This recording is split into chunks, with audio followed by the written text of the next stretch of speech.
Hi everyone, my name's Amy and I work in the Education Liaison team at Kingston University, and I'm going to be speaking with you today about the UCAS application process.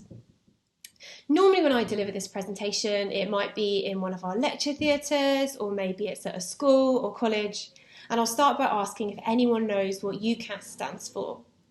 They normally get the U quite quickly because it's universities. They sometimes struggle with the C, but I ask them to think about maybe other places that they might be able to study a higher education qualification, and then they guess colleges. For the A, they sometimes think it might be applications, which definitely makes sense, but it's actually admissions, and the S stands for service. So it's the universities and colleges admissions service, and that is the service that you use to apply to university. What you're seeing here is the application timeline for students who are hoping to start university in September 2021. At the time of recording, this hasn't been confirmed by UCAS, but this is how we expect it will run and how it's run previously. So in summer 2020, you can start doing your research, start having a look online, attending open days at universities if you can, or maybe taking advantage of the virtual open days that they're setting up online. You can also create something called your UCAS Hub, which I'm going to be speaking about in a moment. Then in autumn 2020, applications will open. They usually open in September, and I'd encourage you to get started as soon as you can. The deadline you want to be thinking about keeping in your head is the 15th of January 2021. That's the deadline for your application to be considered equally against all other applications that have been submitted. So it's really important that you make that deadline. However, your school or college, they might have an earlier internal deadline. If they do, it's really important that you meet it because they put that in place so that they have time to do the things that they need to do in the background for your application, like providing your reference. If you're applying for a course like dentistry or medicine, or you're applying to study at Oxford or Cambridge, there is usually an earlier deadline, which would be the 15th of October 2020. So you've submitted your application before the 15th of January deadline, and what will happen next? You might be invited to attend an interview or maybe a selection day. And then after the universities have received your applications, they'll start making decisions and responding to them. If you receive your university decisions by the 31st of March, you normally have to respond to them by the 5th of May. This slide, we're looking at the actual stages of the application form in more detail. So you start off by providing some personal information about yourself. You might need to provide a school buzzword. So what that is like a code word that links your application to your school and college so that they know that you have submitted it and can do the stuff that they need to do. After providing a bit more information, you can sign up to receive an email from Student Finance England to let you know when their applications open. What I must point out is the Student Finance application and the UCAS application, they're totally separate. They're two separate systems, so don't get confused. You then make your choices, up to 5, and then can provide some information about your education history. That will include things like dates and exam results, so do make sure you have those to hand. And also you can provide information about any past employment or part-time work. A little tip here is that if you find out a little bit later in your personal statement that you're running short of space, you can actually include your part-time work here if it's not something that's directly relevant to your course. This means that anyone who's looking at your application, they'll have this information, but you can still save up a bit of space into your personal statement. And that is what you need to do next. Complete that, and I'm going to be speaking about that in a bit more detail in a few slides' time. You need to provide somebody who's going to be your referee. That's normally a tutor or a teacher. And then you might need to pay to submit your application. And now I'm going to run through those particular stages in a bit more detail, starting with researching. As I said, you can use UCAS Hubs to do this. It's a new dashboard they've created for 2021 entry. You can shortlist, you can create your favourites, you can look at things like different courses, different universities, different subjects. They'll list things like the entry requirements and details about the course so you can easily compare and contrast between them. And they've also got tools like the personal statement builder you can see here. So it is up and running now, and I'd encourage you to maybe start having a look as soon as you can. You then move on to making your choices. And I'd always encourage you to make 5 serious choices if you can, just because it leaves you with more options and choice, regardless of what happens on results day. If you can choose a range of entry requirements, that's even better. But that might not always be possible depending on what course you're applying for. Maybe they all have quite similar entry requirements, but do give yourself lots of options if you can. When we're talking about entry requirements at universities, we're normally talking initially about level 3 qualifications. So that will be things like A-level, BTEC, or the Access to Higher Education diploma. But that's not it. They'll also have other things that they're looking for. So that will include level 2 requirements like GCSEs or functional skills, maybe English language requirements or work experience. So make sure you understand those ones as well. You might also see something called the UCAS Tariff.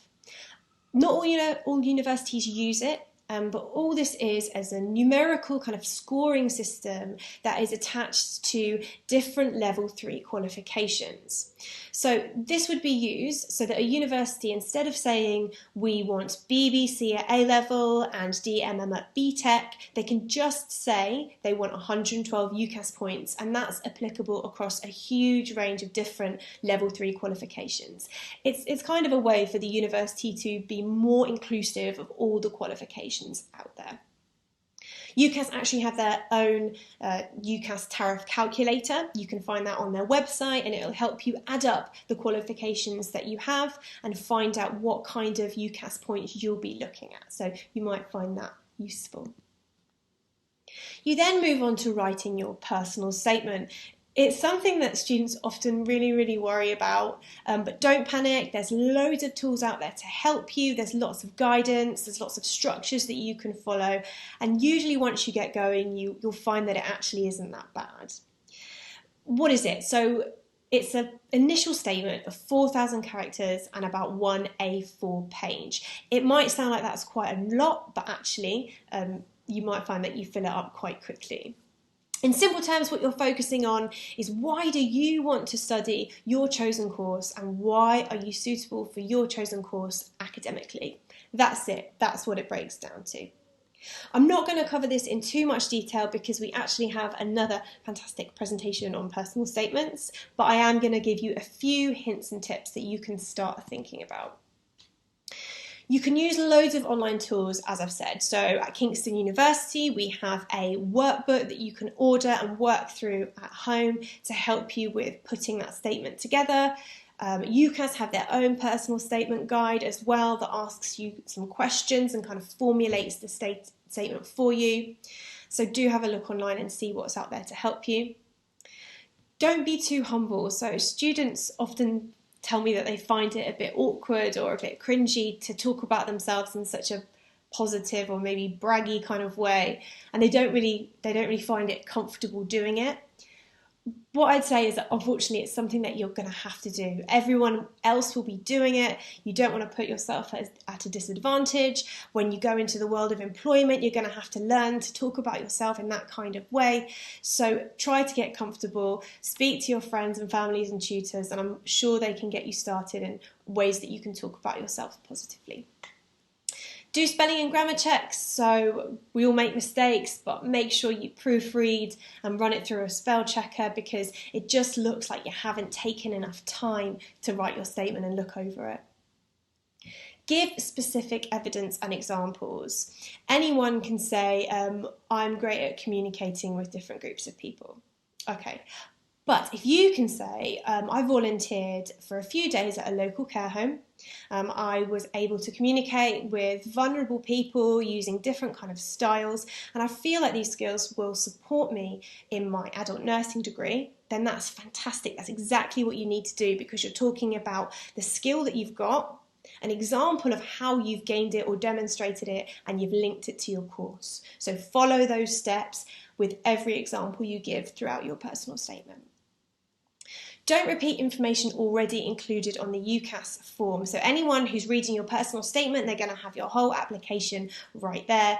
So you don't need to include every subject you've ever studied, every school you've studied at, all of your grades that you may get. You don't need to include everything. You should just focus on the things that are directly relevant to your personal statement, because otherwise you won't have enough time. Things that are directly relevant to your course, sorry.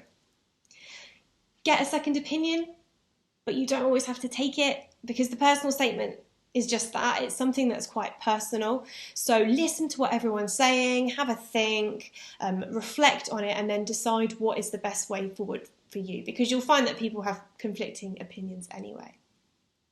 And finally, don't plagiarise. So UCAS will run every personal statement that they receive against all of them that have been submitted previously and those that are found online. If they find that there's any text or details that have been copied, they will flag it to the universities, and then it is up to the universities as to what they will do with that application. So don't panic. Look online for examples and inspiration and different structures, but don't copy text. Make sure that it is your work. So after you've done your personal statement and finished off the rest of that application, you might be invited to maybe some interviews, perhaps a multiple mini interview if you're going into a healthcare course or a teaching course. You may be asked to submit a portfolio if you're going into something creative. But the key here is that because you did all that research, none of this will be a surprise to you. After that, you will receive a response to your application from each university, and there's 3 different responses that you could receive. So conditional, that means that the place is yours subject to certain conditions. So normally those will be things like getting certain grades. You might receive an unconditional offer.